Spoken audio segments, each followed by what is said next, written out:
Om Namo Bhagavate Vasudevaya. Om Namo Bhagavate Vasudevaya. Narayana Namaskritya Devim Saraswati Vyasam Tato Jayati Nashtapraya Shravadreshu Nityam Bhagavatasya Bhagavati Uttam Shloke Bhakti Bhagavati Nashtuti. So continuing with the discussions on Srimad Bhagavatam, Canto 3, Chapter 28, Kapila's instructions on the execution of devotional service. Text number 27 onwards. So Lord Kapil Dev is describing the object of our meditation, and is describing each and every limb of the body of the Lord, how we should meditate on that. So far he covered up to the chest, and now he goes further. Bahush mandar gire parivartanena nirnit bahu valyan adhilok palan sanchintayet dashashataram asaya tejaha shankham cha tatkar saroruha rajahansam. The yogi should further meditate upon the Lord's four arms, which are the source of all the powers of the demigods who control the various functions of material nature. Then the yogi should concentrate on the polished ornaments, which were burnished by Mount Mandar as it revolved. He should also duly contemplate the Lord's discus, the Sudarshan Chakra, which contains 1,000 spokes and a dazzling luster, as well as the conch, which looks like a swan in his lotus-like palm. All the departments of law and order emanate from the arms of the Supreme Personality of Godhead. The law and order of the universe is directed by different demigods, and it is here said to emanate from the Lord's arms. Mandar Hill is mentioned here because when the ocean was churned by the demons on one side and the demigods on the other, Mandar Hill was taken as a churning rod. The Lord in his tortoise incarnation became the pivot for the churning rod, and thus his ornaments were polished by the turning of Mandar Hill. In other words, the ornaments on the arms of the Lord are as brilliant and lustrous as if they had been polished very recently. The wheel in the hand of the Lord, called Sudarshan Chakra, has 1,000 spokes. The yogi is advised to meditate upon each of the spokes. He should meditate upon each and every one of the component parts of the transcendental form of the Lord. So nicely explained. Although in the shloka it is said his ornaments got polished when he was burnished by Mount Mandar as it resolved. So this pastime will also come later on. It's a wonderful pastime of how the demigods churned the ocean and the nectar was produced. And in that pastime, so many incarnations of the Lord took part. But anyway, it is mentioned, so it is like the Lord Kurmadev. He came to the bottom of the Mandar mountain and to hold it in place. Although in Geet Govinda, Jayadev Goswami says Kurmadev's back was little itchy, and that is why he sat down under an Mandar mountain. The churning of the ocean and the moving of the Mandar mountain, it relieved his itch. The Lord is transcendental. He can do whatever he wants. But when he was sitting under the Mandar mountain, of course, Kurmadev is not an ordinary turtle, just like Varahadev is not an ordinary hawk. So Kurmadev, as a transcendental turtle, when he was sitting, so he was wearing all the ornaments, and because of the movement of the Mandar mountain, his ornaments got polished. His ornaments are always shiny, but it's just a pastime.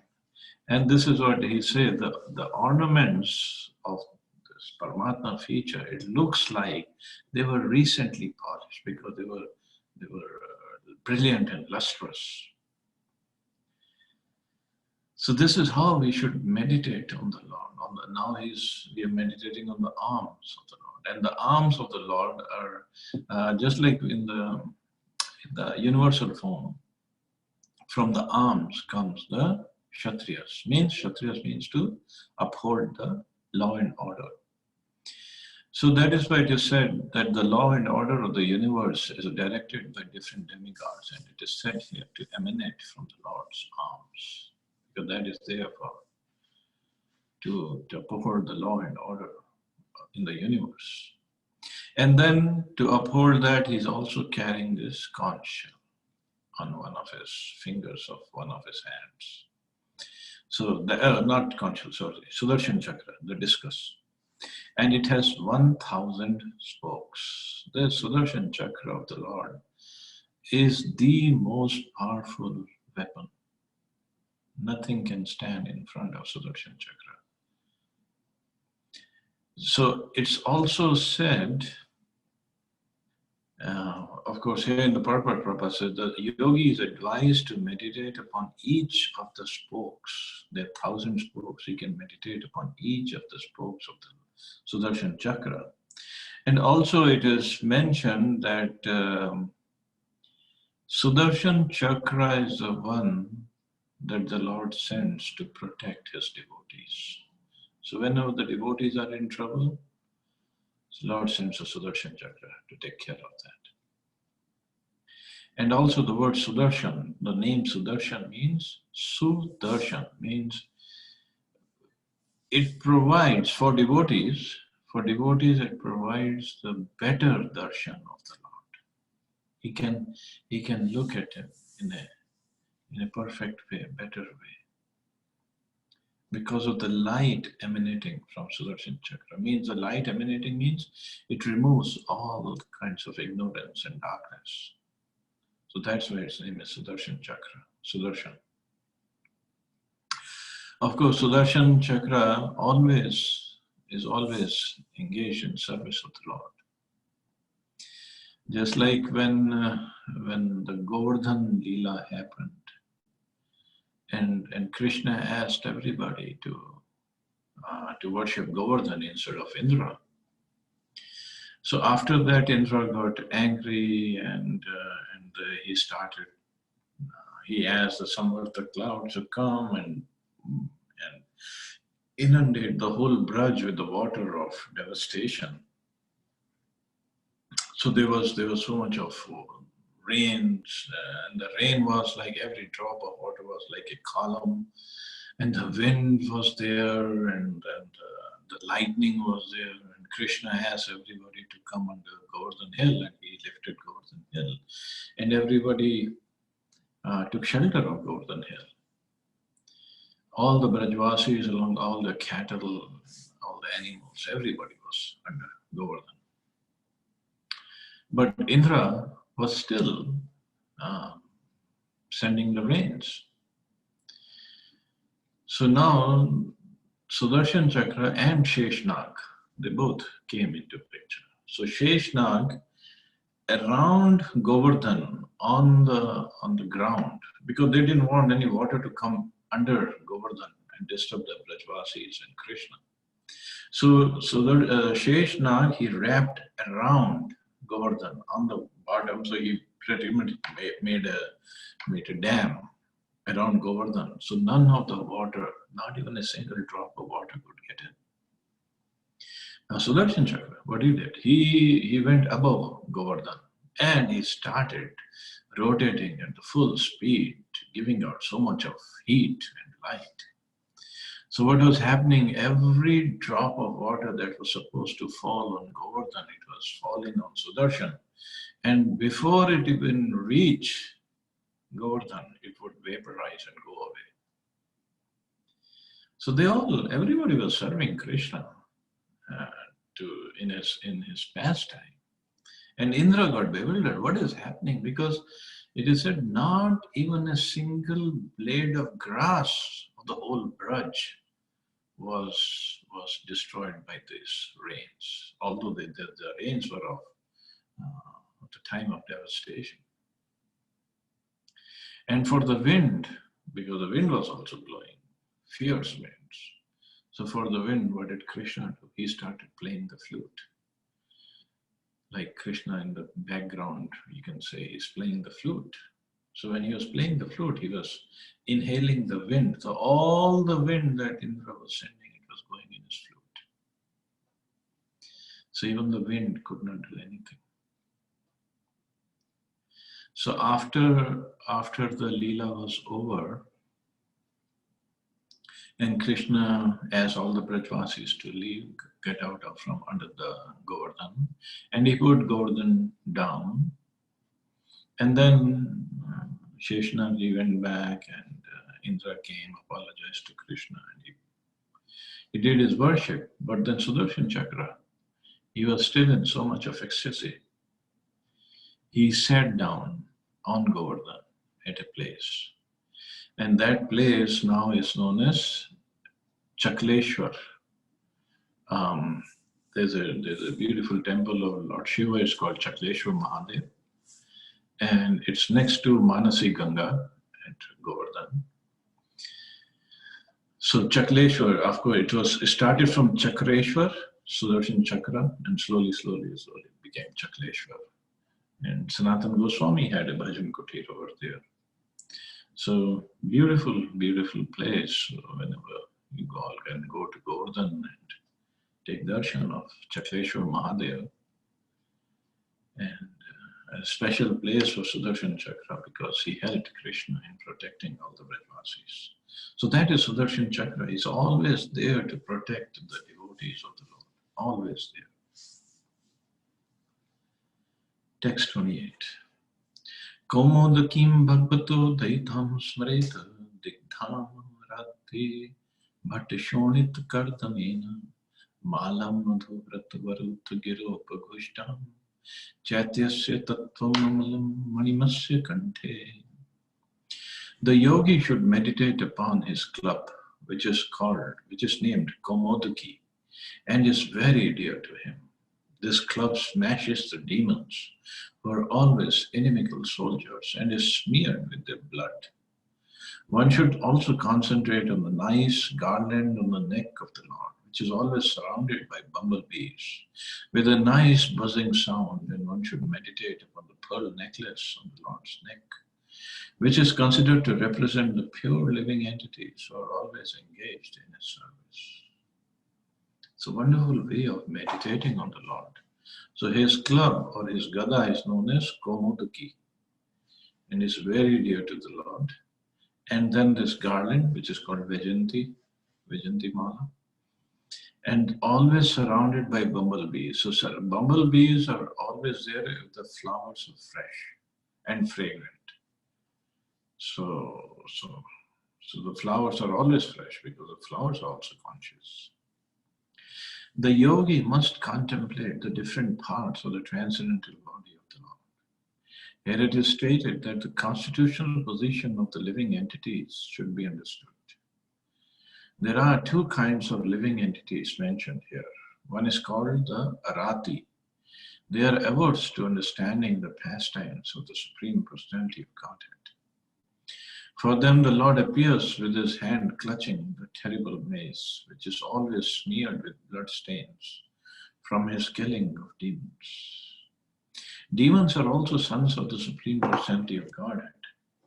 As stated in Bhagavad Gita, all different species of living entities are sons of the Supreme Personality of Godhead. There are, however, two classes of living entities who act in two different ways. The Supreme Lord keeps on his neck those living entities who are pure, as one protects the jewels and pearls on the bosom and neck of one's body.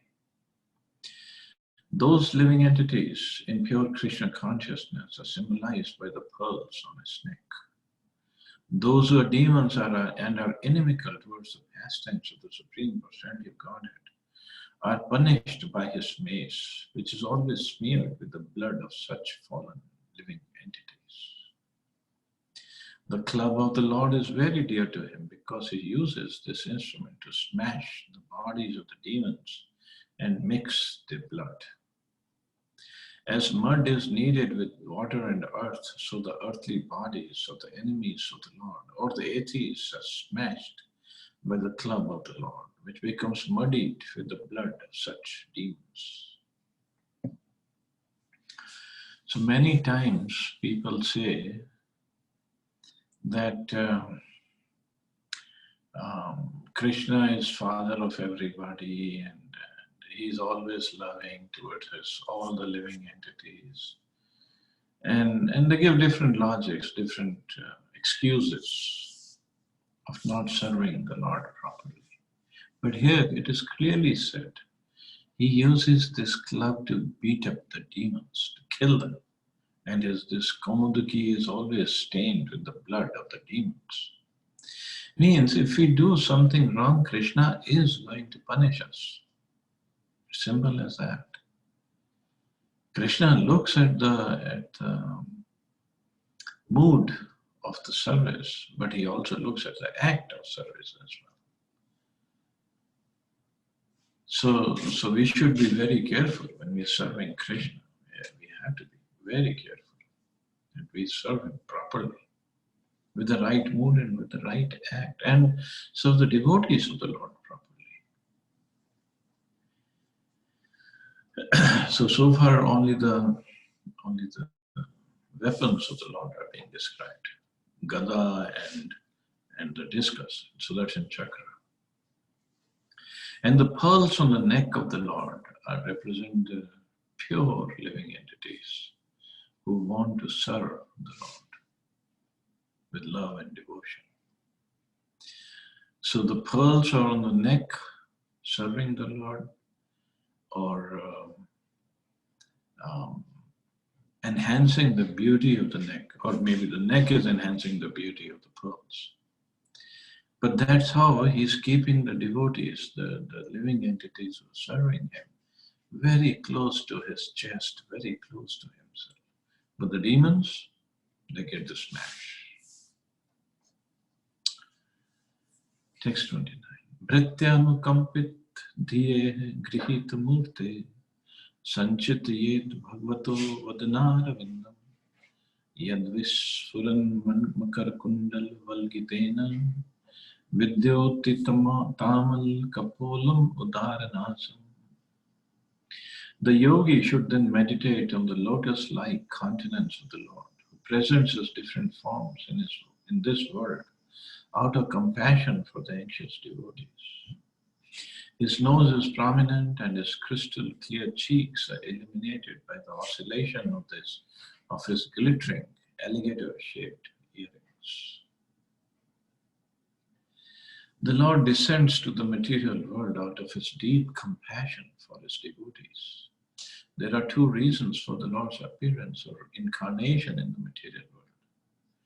Whenever there is a discrepancy in the discharge of religious principles, and there is prominence of irreligion, yada yada hi dharmasya, the Lord descends for the protection of the devotees and the destruction of the non-devotees. When he appears, his main purpose is to give solace to his devotees. So when he appears, his main purpose is not to kill the non-devotees or the demons. Actually, that he can get done by any of his energies. For that, he doesn't have to come himself. So the main purpose is to give solace to the devotees, not even to give protection, because protection of the devotees is done by Sudarshan Chakra. Solace means the devotees who are lamenting in his separation, who are burning in the fire of separation from Krishna. That's his main purpose. He does not have to come himself to destroy the demons, for he has many agents. Even the external energy, Maya, has sufficient strength to kill them. But when he comes to show compassion to his devotees, he kills the non-devotees as a matter of course. The Lord appears in the particular form loved by a particular type of devotee. There are millions of forms of the Lord, but they are one absolute. As stated in Brahma Samhita, Advaitam Achyutam Anadam Anantaru. All the different forms of the Lord are one. But some devotees want to see him in the form of Radha and Krishna. Others prefer him as Sita and Ramachandra. Others would see him as Lakshmi Narayan. And others want to see him as four-handed Narayan Vasudeva. The Lord has innumerable forms, and he appears in a particular form as preferred by a particular type of devotee. A yogi is advised to meditate upon the forms that are approved by devotees. A yogi cannot imagine a form for meditation. Those so-called yogis who manufacture a circle or target are engaged in nonsense.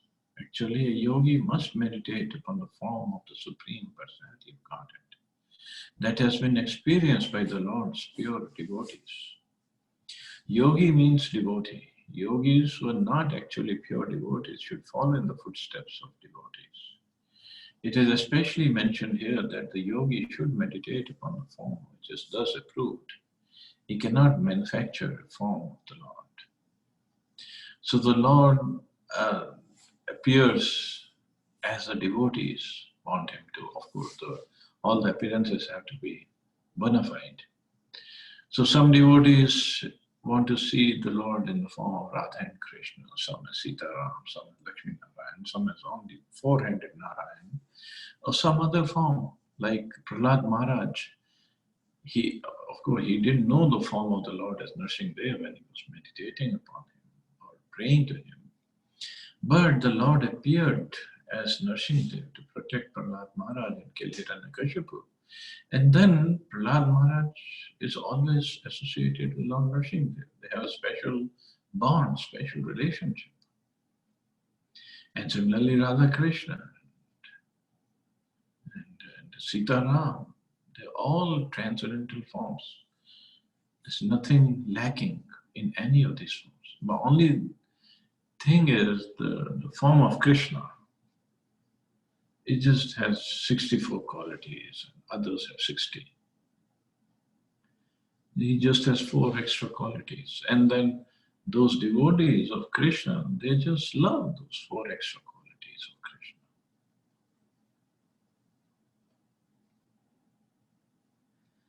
Yachri niketam malibhi parisevyamanam bhutya swaya kutil kuntal vrinda jushtam Meenadvaya Shriyam Athikship Padabjanetram Dhyayin Manomayam Tandrit Ulasadbhu.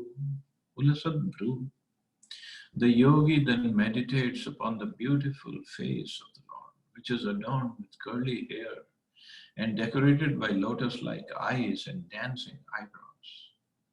A lotus surrounded by swarming bees and a pair of swimming fish would be put to shame by his elegance. One important statement here is Dhyayen Manomayam. Manomayam is not imagination. Impersonalists think that the yogi can imagine any form as he likes. But as stated here, the yogi must meditate upon the form of the Lord which is experienced by devotees. Devotees never imagine a form of the Lord. They're not satisfied by something imaginary. The Lord has different eternal forms. Each devotee likes a particular form and thus engages himself in the service of the Lord by worshipping that form.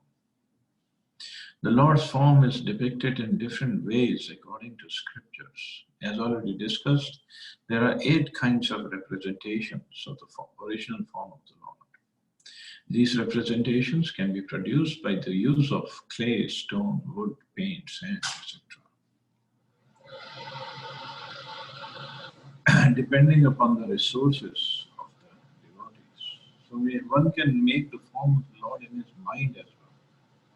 But obviously the form has to be bona fide, but he can worship in the mind as well. And the Lord reciprocates even with that worship. That's how merciful he is. Manomayam is a carving of the form of the Lord within the mind. This is included as one of the 8 different carvings of the form of the Lord. It's not imagination. Meditation on the actual form of the Lord may be manifested in different manners, but one should not conclude that one has to imagine it. There are two comparisons in this verse. First, the Lord's face is compared to a lotus, and then his black hair is compared to humming bees swarming around the lotus. And his two eyes are compared to two fish swimming about. A lotus flower on the water is very beautiful when surrounded by humming bees and fish. The Lord's face is self-sufficient and complete. His beauty defies the natural beauty of a lotus. So that's how Lord's face is compared to, like a lotus, and his curly black hair around the face compared to the humming bees. Now, this curly black hair of the Lord, even that is meditated upon by yogis. Beautiful curly black hair. In fact,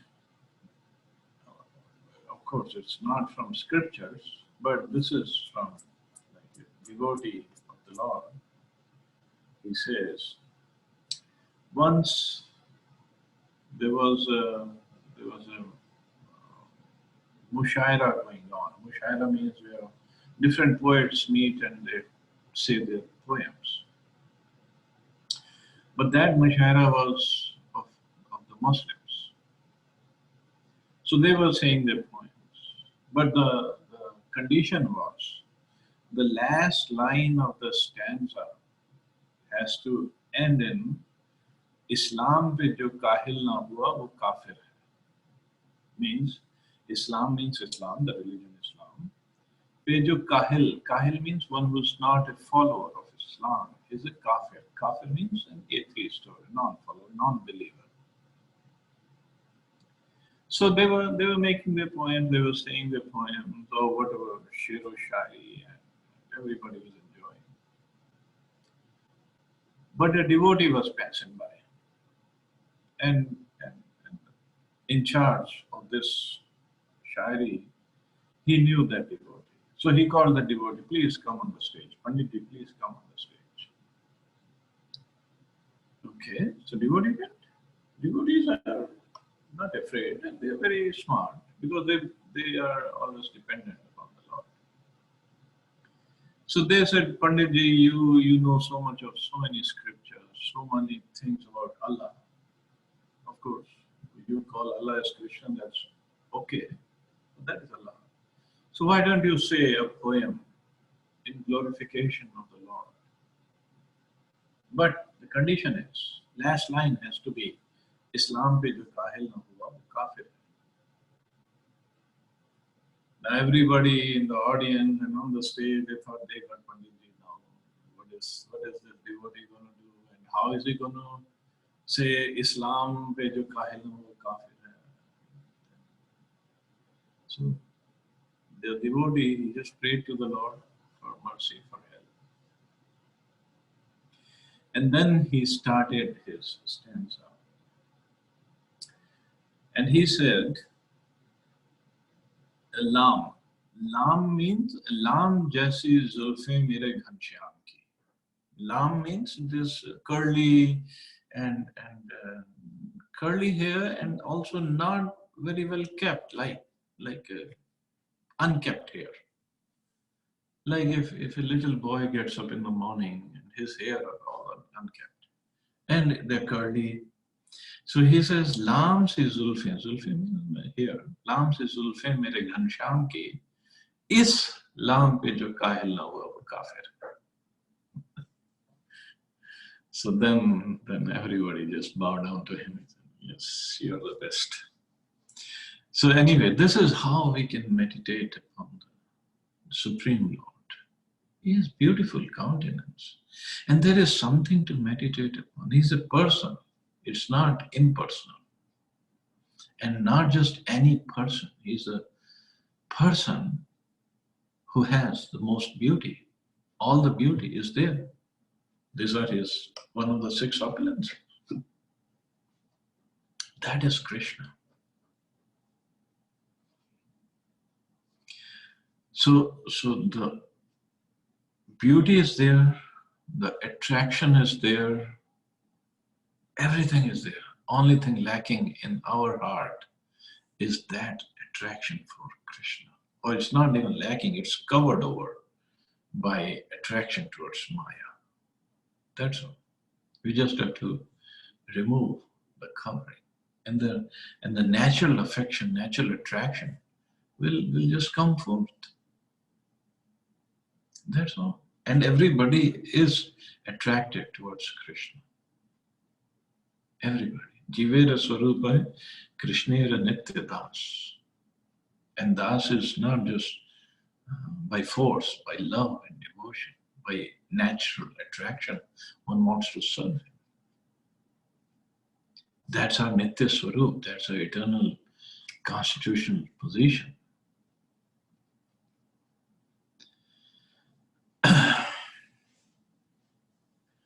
And see how beautifully Lord Kapil Dev is describing the form of the Lord. And just imagine this form he is describing is of Paramatma feature of the Lord, not even the Krishna feature. We'll study about Krishna feature in the 10th canto, how he is described. But even the Paramatma feature is so beautiful. Tasyavalokam adhikam kripyati ghora tapatrayo pashamanaya nisrishta makshano snigdha smitano gunitam vipul prasadam dhyaye chiram vipul bhavanaya guhayam. The yogi should contemplate with full devotion the compassionate glances frequently cast by the Lord's eyes, for they soothe the most fearful threefold agonies of the devotees. His glances, accompanied by loving smiles, are full of abundant grace. As long as one is in a conditional life in the material body, it is natural that he will suffer from anxieties and agonies. One cannot avoid the influence of the material energy, even when one is on the transcendental plane. Sometimes disturbances come, but the agonies and anxieties of the devotees are at once mitigated when they think of the Supreme Personality of Godhead in His beautiful form of the smiling face of the Lord. The Lord bestows innumerable favors upon His devotees, and the greatest manifestation of His grace is His smiling face, which is full of compassion for His pure devotees. So that face, when one looks at, a yogi should meditate upon that. That face, when one looks at, he can forget. He can be relieved from all the miseries of this material world. It's same thing, just like when we look at the picture of the Lord, the face of the Lord in the picture or painting, or we go and take darshan of the Lord in the deity as a deity form in the temples. Just looking at the deity of the Lord, one can forget all the miseries of the world. Lord makes him forget everything else. He's so beautiful, so attractive.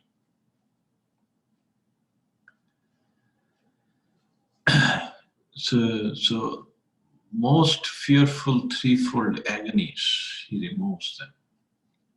Means Adi Devik, Adi Atmik, and Adi Bhautik, Klesha. Everything is gone. And that's how beautiful the Lord is. Not just beautiful, he just looks at the devotee with full compassion. That's a proper, the shloka says the yogi should contemplate with full devotion the compassionate glances frequently cast by the Lord's eyes. And he does. This is what he is. He's just made of compassion and love. Even when he kills the demons with his club, it is his compassion for them. This is all he's made of, compassion, karuna.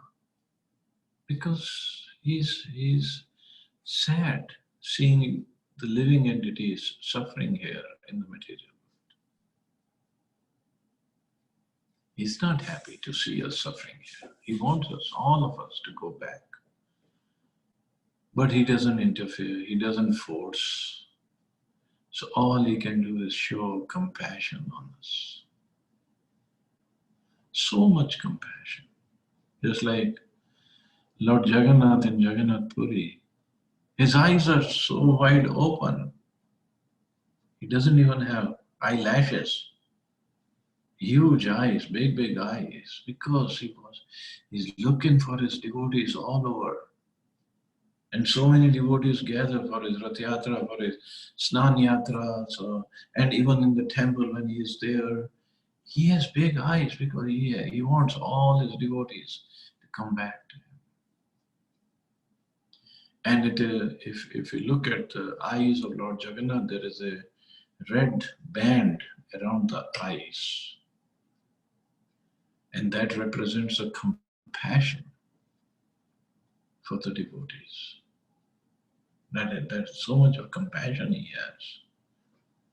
Other deities, yes, everybody has compassion, but the redness is only at the corner of the eyes. Lord Jagannath's eyes, there's a red band around the eyes. He has so much of compassion. So much so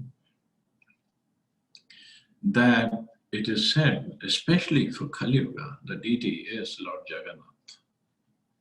So much so that it is also said, anybody who goes to Jagannath Puri, who goes and takes darshan of Lord Jagannath, doesn't even go and take darshan, he just goes and reaches Jagannath Puri.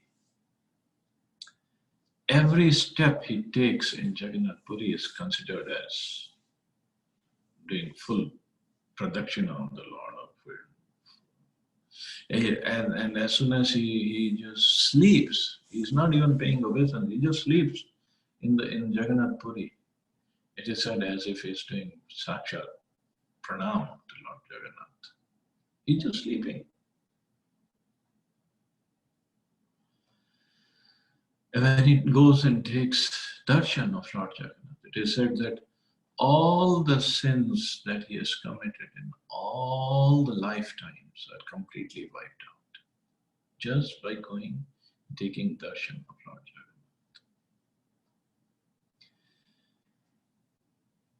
Jagannath. And everybody who was going and taking darshan, and his sins were going away. And Yamarajji got a little disturbed. So he went to see Lord Jagannath. He said, Jagannathji, what is this? You gave me the service of punishing the miscreants, putting people in hell. But if you remove their sins just by giving them darshan, what will happen to my service? What should I do then?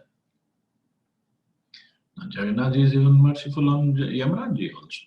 So he said, okay, take this black slab and install it on the steps.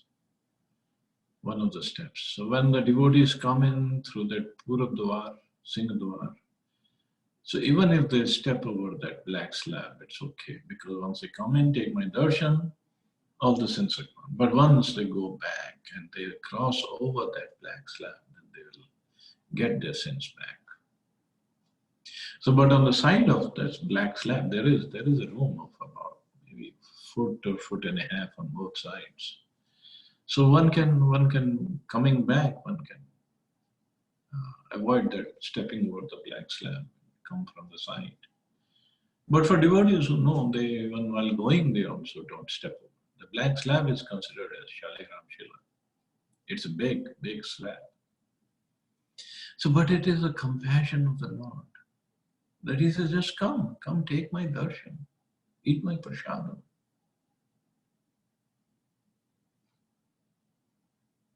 There are three ways of attaining love of Godhead in Kali Yuga.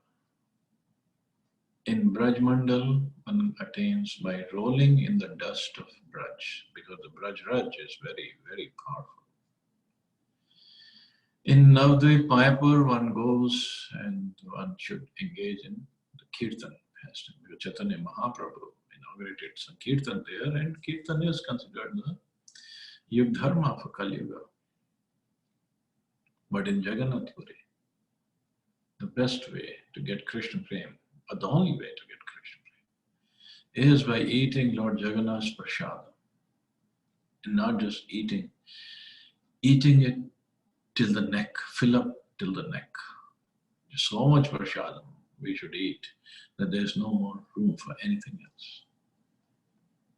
And then this is a way to get Krishna Prem. And who can deny this? And who can say no to this kind of process? Eating prasadam and such a sumptuous, such a yummy, tasty prasadam, who can say no? Too bad, because of this coronavirus thing going on, even in Jagannath Puri, they're not cooking full prasadam because Anand Bazar is closed. Nobody can go and purchase prasadam there.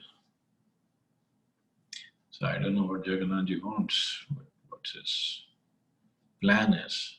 But whatever its plan is, it has to be full of compassion, because he is made of compassion. So the yogis can contemplate with full devotion the compassionate glances frequently cast by the Lord's eyes.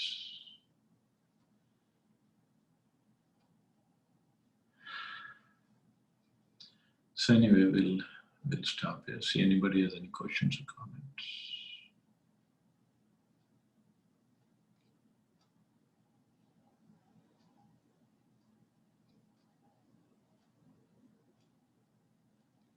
Hare Krishna, Prabhuji. Hare Krishna. Dandosh Pranam, Prabhu. When you talk about Jagannath, we eat till the brink. So once we were, when we went to Jagannath Puri in the beginning, once when I went with you, I saw you are eating so much, and I said, "This Prabhuji is no control."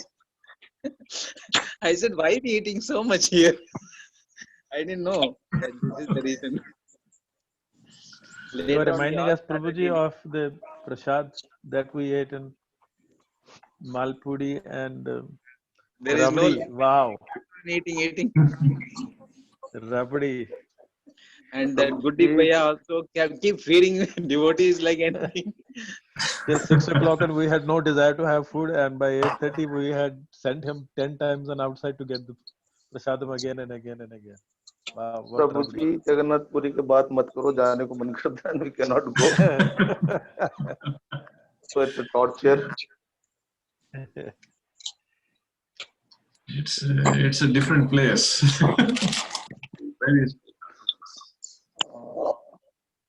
Even the devotees who eat a lot, they are so fed up because the devotees there in Puri, they keep on feeding you like anything. They will not let you go. Yep. Some devotees came back. They were so fond of rabdi, and they said, "We don't want rabdi at all here in life."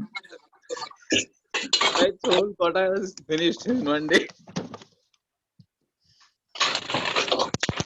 Even the Avada Prasad is amazing, Prabhuji. The rice and vegetables and all.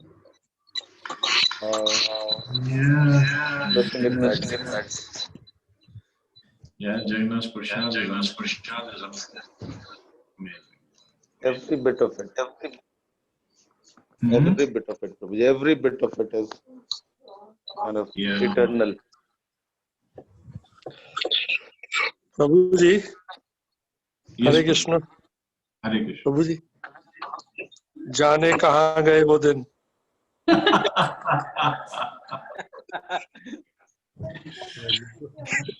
They'll come back, don't worry. Organize a trip. Back. Organize a trip. We'll again attend Rath Yatras, don't worry. We'll do that. Yeah. Same 80 member groups we need to have. Oh yes. Yes. It should come soon. It'll happen. Keeping finger crossed, Prabhuji. Sorry, Prabhu, I think you must be feeling very sleepy now. We are making jokes. Thank you, Prabhuji. Thank you very much, Prabhu. Thank you, Mata. Thank you all very much. You all have Hare a Krishna. safe and Hare peaceful day. Krishna. Hare Krishna. Hare Jai Krishna, Shri Ram. Prabhu. Hare Hare Krishna. Krishna Prabhuji. Thank you so much.